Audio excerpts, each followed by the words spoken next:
السلام علیکم ورحمۃ اللہ وبرکاتہ۔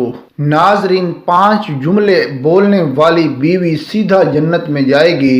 نیک عورت اگر شادی شدہ ہے تو جنت میں اپنے جنتی شوہر کے ساتھ رہے گی اور شوہر کو ملنے والی حوروں کی سردار ہوگی۔ اللہ تعالیٰ اس عورت کو ان حوروں سے زیادہ حسن عطا کرے گا اور دونوں میاں بیوی ٹوٹ کر ایک دوسرے سے محبت کرنے والے ہوں گے۔ حضرت ام سلمہ رضی اللہ تعالی عنہ سے روایت ہے کہ انہوں نے ایک دن رسول اللہ صلی اللہ علیہ وآلہ وسلم سے پوچھا، کسی عورت کے 2 شوہر ہوں تو وہ جنت میں کس کے ساتھ رہے گی؟ یعنی اس عورت کی 2 شادیاں ہوئیں اور اس کے بعد اس کا پہلا خاوند یا فوت ہو گیا یا اس نے طلاق دے دی، تو اس صورت میں عورت نے دوسری شادی کر لی۔ سرکار دو عالم صلی اللہ علیہ وآلہ وسلم نے فرمایا کہ یہ اختیار اس عورت کو دیا جائے گا، پس وہ اس شوہر کو اختیار کرے گی جس کا برتاؤ اس کے ساتھ دنیا میں اچھا تھا۔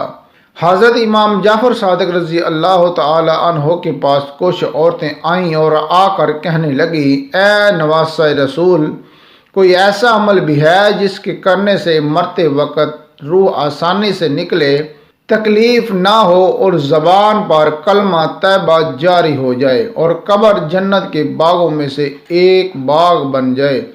تو امام علیہ السلام نے فرمایا، اے اسلام کی مقدس شہزادیوں، عورت کے منہ سے نکلے 5 الفاظ اللہ تعالیٰ کو بہت پسند ہیں اور اللہ تعالیٰ کے پسندیدہ کام کرنے والی عورت سیدھا جنت میں جائے گی۔ پہلا جملہ، بیوی کا اپنے شوہر سے رزق حلال کا مطالبہ کرنا اللہ تعالیٰ کو بہت پسند ہے۔ بیوی اپنے شوہر کو کہے کہ میں اپنی اولاد کو حرام کا لقمہ نہیں کھلاؤں گی کیونکہ حرام رزق میری اولاد سے حیا چھین لے گا۔ میں اپنی اولاد کو باحیا دیکھنا چاہتی ہوں۔ میرے گھر میں اگر رزق لے کے آنا تو حلال کا لے کے آنا، حرام کا ایک لقمہ بھی مت لانا۔ ایک صحابی رسول بہت غریب تھا اور وہ صبح سویرے مزدوری کرنے کے لیے گھر سے نکل جاتا تھا۔ ایک دن حسب معمول گھر سے باہر روزی کی تلاش میں نکلا، لیکن اسے سارا دن کوئی مزدوری نہ ملی۔ خالی ہاتھ گھر واپس آ گیا اور کھانے کو گھر میں کچھ نہیں تھا، اس لیے میاں بیوی بھوکے ہی سو گئے۔ دوسرے دن بھی مزدوری کی تلاش میں گھر سے نکلا اور شام تک کوئی مزدوری نہ ملی اور خالی ہاتھ واپس آ گیا۔ دوسری رات بھی میاں بیوی خالی پیٹ ہی سو گئے۔ تیسرے دن صحابی عورت اپنے شوہر کو حسب معمول دروازے تک چھوڑنے گئی اور ڈھیر ساری دعائیں بھی کیں، اللہ تعالیٰ آپ کو رزق حلال عطا فرمائے۔ صحابی رسول گھر سے چند قدم آگے گئے تھے کہ صحابیہ عورت نے اپنے شوہر کو آواز دی اور واپس آنے کو کہا۔ جب صحابی رسول واپس آئے تو عورت نے کہا، کہیں ایسا نہ ہو کہ آپ کے دل میں یہ خیال آئے کہ میری بیوی 2 دن سے بھوکی ہے اور آج آپ کو روزی نہ ملے تو آپ کوئی حرام کا رزق اٹھا کر میرے لیے لے آئیں۔ یاد رکھنا، میں بھوک سے مر جاؤں گی لیکن حرام کا ایک لقمہ بھی نہیں کھاؤں گی۔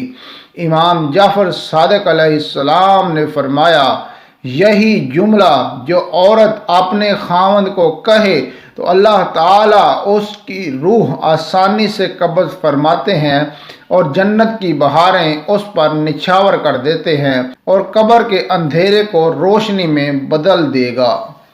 دوسرا جملہ، بیوی اپنے شوہر کو ایسا جملہ بولے کہ اس کا شوہر خوش ہو جائے۔ یعنی اگر کسی وجہ سے وہ پریشان تھا تو بیوی کا جملہ سن کر، بیوی کی بات سن کر اسے تسلی ملے، وہ خوش ہو جائے، تو ایسی عورت کو بھی اللہ تعالیٰ بخش دے گا، کیونکہ شوہر کی خوشی اللہ تعالیٰ کی خوشی ہے۔ جو بیوی اپنے شوہر کو خوش رکھتی ہے تو ممکن ہے کہ اللہ تعالیٰ بھی اس سے خوش ہوگا، اور اللہ تعالیٰ خوش ہوگا تو ہماری نجات ممکن ہے۔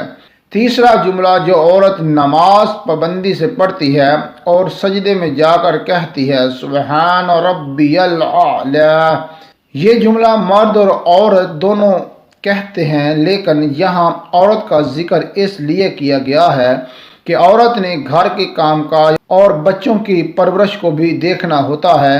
اس لیے عورت کا نماز پابندی سے پڑھنا یہ اللہ تعالیٰ کو نہایت پسند ہے، اور ایسی عورت کو مرتے وقت کلمہ نصیب ہوگا، قبر روشن ہو جائے گی اور جنت نصیب ہوگی۔ نماز کی اہمیت قرآن پاک سے واضح ہے کہ اللہ تعالیٰ نے 700 مرتبہ اس کا حکم دیا ہے۔ جب اللہ تعالیٰ کسی سے ناراض ہوتا ہے تو اس کا رزق بند نہیں کرتا، بلکہ اس سے سجدے کی توفیق چھین لیتا ہے۔ چوتھا کام جو عورت اپنے شوہر کی اجازت کے بغیر کسی غیر مرد سے نہیں ملتی، اس کا بننا سنورنا صرف اپنے خاوند کے لیے ہو، اور اس نے تمام تر محبتیں شادی سے پہلے اور شادی کے بعد صرف اپنے خاوند پر نچھاور کر دیں، تو ایسی عورت بھی سیدھا جنت میں جائے گی۔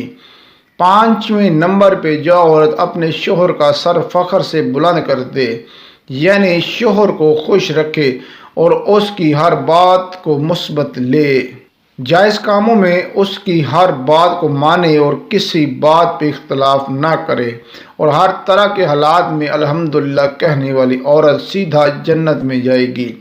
دعا ہے اللہ تعالیٰ سے کہ ہمیں رزق حلال عطا فرمائے اور ہمارا خاتمہ ایمان پر فرمائے۔